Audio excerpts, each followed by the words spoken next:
ஒருத்தர் தப்பு செஞ்சதுனால அந்த முழு குடும்பமும் அந்த தேசமும் பாதிக்கப்பட்டுச்சு அப்படின்னா நீங்க நம்புவீங்களா? அது எப்படி அப்படின்னு சொல்லி கேக்குறீங்களா? வேதாகமத்திலும் இவ்வாறாக ஒரு கதை இருக்குங்க. அது என்ன அப்படின்னு சொல்லி வாங்க பார்க்கலாம்.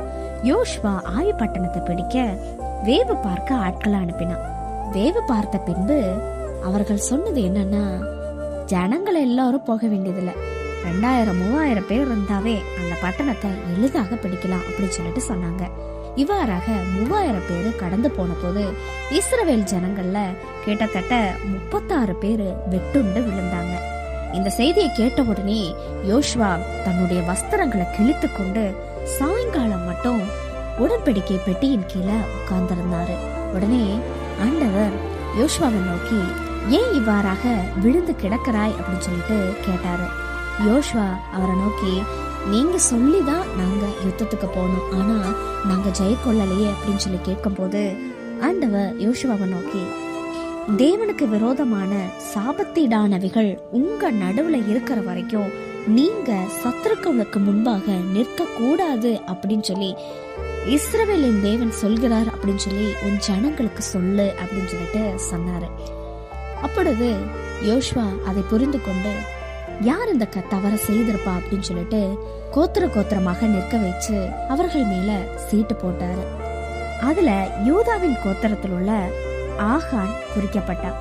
அப்பொழுது யோசுவா ஆகானை நோக்கி, நீ என்ன தவறு செஞ்சா என்கிட்ட அதை மறைக்காமல் சொல்லு அப்படின்னு சொல்லிட்டு சொன்னாரு. உடனே ஆகான், நான் பாபிலோனிய பொன் வெள்ளி ஆகியவைகளை எடுத்து புதைத்து வைத்திருக்கிறேன் அப்படின்னு சொல்லிட்டு சொன்னாரு. உடனே ஆட்களை அனுப்பி அவைகளை எல்லாத்தையும் அக்கினியில சுட்டெரித்து ஆகானையும் கல்லெறிந்து கொன்றாங்க. இவ்வாறாக தேவனுக்கு விரோதமான விக்கிரகங்களை அவர்கள் நடுவிலிருந்து விலக்கிய பின்பு அவர்கள் ஜெயமும் பெற்றாங்க. இதுல நாம சிந்திக்கக்கூடிய விஷயம் என்ன அப்படின்னு சொல்லி பாத்தீங்கன்னா, ஆகான் என்ற ஒருவன் செய்த தவறு இஸ்ரவேல் ஜனங்கள் முழுவதையும் பாதித்ததன் முன்னால பார்க்க முடியும். இதே போலதாங்க நாமளும் தேவனுக்கு விரோதமாக பாவத்தை செய்து கொண்டிருக்கிறோம்.